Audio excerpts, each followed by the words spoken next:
वो जो तैयारी 10 साल पहले से शुरू की गई थी, उसके रिजल्ट अब आ रहे हैं कि अब ये कोई कानून को नहीं गिनते हैं, किसी को नहीं गिनते हैं और जब मर्जी आए हल्ला करके खड़े हो जाते हैं। ये पूरे मुंबई के अंदर एक प्लान करके बड़े स्केल के ऊपर रोहिंग्याओं और बांग्लादेशियों को बसाकर वहाँ पर तनाव का निर्माण करना, ऐसे कुछ भारत विरोधी ताकतें यहाँ पर षड्यंत्र करके कर रही है। उनके तुष्टीकरण का जो पहले कांग्रेस करती थी, वो अभी तीनों पार्टियां मिलके कर रही है और उसके कारण भैंस के आगे बीन बजाओ भैंस खड़ी पगुरा है। हम कितना भी बोलेंगे, कितना भी हिंदू चिल्लाएगा, कितना भी ये आंदोलन कार्यक्रम होंगे, पर जब तक ये सरकार बदलेगी नहीं तब तक ये इसी तरह से चलता रहेगा।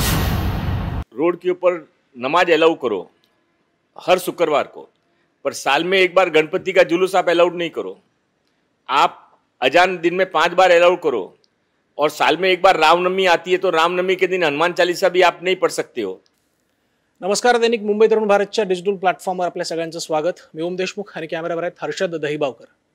दरवर्षीप्रमाणे याही वर्षी देशभरामध्ये रामनवमीचा उत्सव मोठ्या उत्साहात साजरा करण्यात आला। अनेक ठिकाणी, बहुतांश ठिकाणी हा उत्सव अत्यंत शांततेने उत्साहपूर्वक वातावरणात साजरा करण्यात आला। मात्र मुंबईमध्ये काही ठिकाणी या घटनांना गालबोट लागल्याचे दिसून आलं। या सगळ्या घटनांवर बोलण्यासाठी आज आपल्यासोबत मुंबई भाजपचे अध्यक्ष आणि आमदार मंगलप्रभात लोढ़ाजी। सर, स्वागत है आपका। जो कुछ हुआ मालाड, मालवनी और मानखुर्द में, तो ये प्री प्लान था, ऐसा कुछ लगता है आपको? नहीं, इसके बीज कई साल पहले बोए गए और उसके बाद में रोहिंग्याओं को, बांग्लादेशियों को लाके लगातार बसाया गया और उनको अलग अलग बिजनेसेस में सपोर्ट करके टेक ओवर करने को लगाया गया। जो 20-22 अलग अलग बिजनेसेस ऐसे हैं जो कि कोई ज़माने में मुंबई के मूल कोली, आगरी, मुंबई के रहने वाले महाराष्ट्रियंस, ये लोग ये बिजनेस चलाते थे। हिंदू उत्तर भारत से आए हुए, धीमे धीमे ये सारे बिजनेस ये रोहिंग्या और बांग्लादेशियों ने टेक ओवर कर लिए हैं।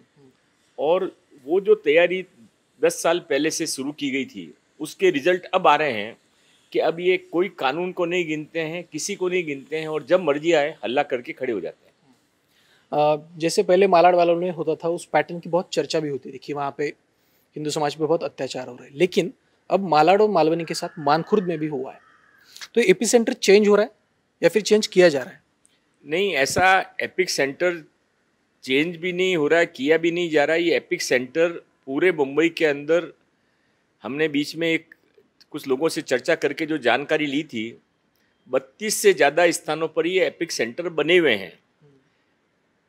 मालवनी सामने आया, मानकुर्द सामने आया, थोड़े दिनों के बाद में पता पड़ेगा कि चैम्बूर में भी हो रहा है, थोड़े दिनों के बाद पता पड़ेगा कि मोहम्मद अली रोड पे भी हो रहा है।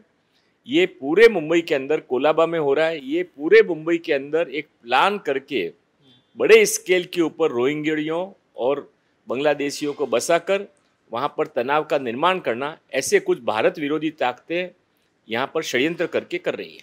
आपने इन सब घटनाओं का, मालाड और मालवनी की स्पेसिफिकली घटनाओं का, इसका उल्लेख बारंबार इसलिए हो रहा है क्योंकि ये बहुत दिनों से चल रहा है। आपने इन दोनों घटनाओं का, दोनों जगह पे जो कुछ घटनाएं हो रही है, उसका विधानसभा में बार बार उल्लेख किया था। इस सत्र में भी किया था, पिछले सत्र में भी किया था।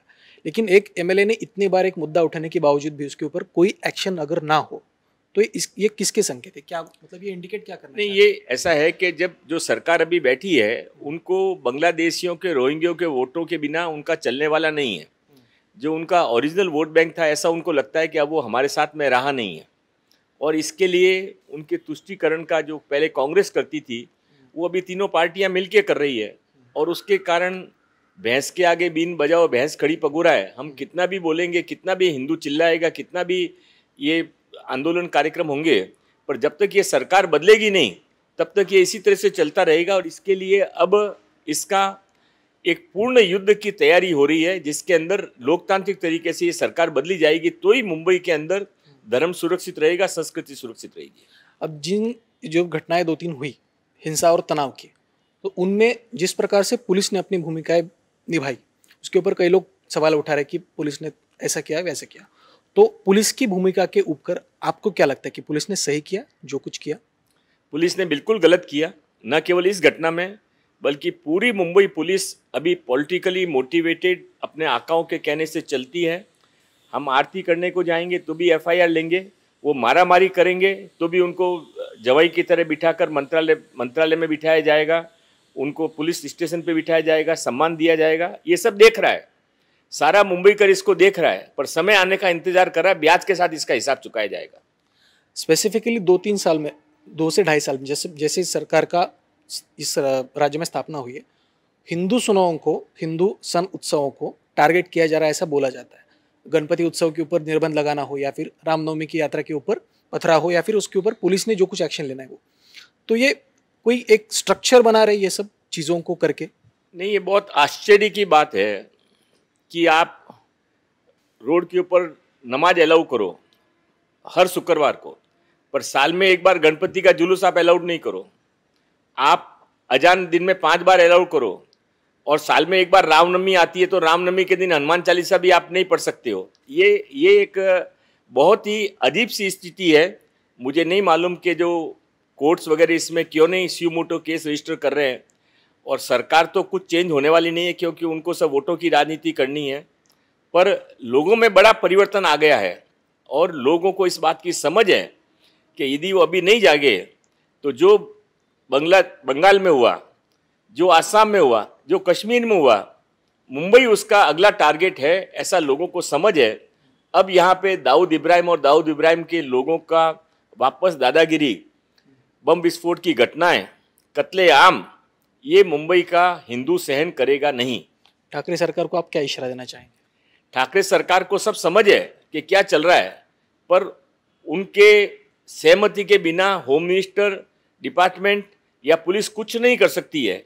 इसके लिए अभी हमको किसी से कोई आशा नहीं है, पर मुंबई का आम नागरिक अपने आप में समर्थ है खुद की रक्षा करने में, खुद के परिवार की रक्षा करने में, इस शहर की रक्षा करने में, अपने धर्म और संस्कृति की रक्षा करने में। पुलिस के हाथ बंधे हुए हैं या फिर बांधे गए हैं? पुलिस के हाथ चलते भी नहीं है, पुलिस के दिमाग भी इस बारे में बहुत उनको तय करके बताया गया क्या करना है। मैं पुलिस को इसमें दोष कम दूंगा, जो पुलिस को चलाने वाले लोग हैं उनकी गलती है। जब तक वो ठीक नहीं होंगे तब तक कुछ भी ठीक नहीं होगा। अगर ऐसी घटनाएं बार बार होती रही तो बीजेपी की इसके ऊपर क्या भूमिका रहेगी? क्योंकि हर बार जो कार्यकर्ता उसके वहां पे जाकर आवाज उठा रहे हैं, उसके ऊपर केस किया जा रहा है, अलग अलग कलम वहां पे लगाए जा रहे हैं, तो बीजेपी की अगली भूमिका क्या रहेगी उसके ऊपर? नहीं, ये भाजपा या कोई पार्टी का सवाल नहीं है, ये मुंबई शहर का सवाल है, मुंबई के नागरिकों की सुरक्षा का सवाल है। मुंबई शहर आगे आने वाले समय में बचा रहे, लोगों को इसके बारे में भय का वातावरण नहीं बने, इसका सवाल है। पार्टी लाइन के अंदर हम नहीं जाएंगे। मुंबई को बचाने के लिए एक आम नागरिक के नाते हमारा जो कर्तव्य है उसको हम पूरा करेंगे। बहुत बहुत धन्यवाद सर। तर हे होते मंगलप्रभात लोढा, ज्यांनी सांगितलं की पोलिसांची जी भूमिका या संदर्भामध्ये आहे ती अत्यंत चुकीची आहे। मात्र पोलिसांचा यामध्ये दोष नाही, पोलिसांना ज्या प्रकारे त्यांचे हात बांधले गेलेत त्यामुळे या सगळ्या घटना घडत आहेत। त्यासोबतच आम्ही पक्ष म्हणून या गोष्टीचा विचार न करता मुंबईला वाचवण्यासाठी आम्ही सर्व एकत्रित येऊन या शक्तींच्या विरोधामध्ये लढण्यास तयार आहोत। या सगळ्या गोष्टींवर तुमचं मत नक्की व्यक्त करा। यासारख्या अन्य महत्त्वपूर्ण घडामोडींचे ताजे अपडेट्स जाणून घेण्यासाठी MyMTVचं फेसबुक पेज लाईक करायला आणि YouTube चॅनल सबस्क्राईब करायला विसरू नका। तुर्तास धन्यवाद।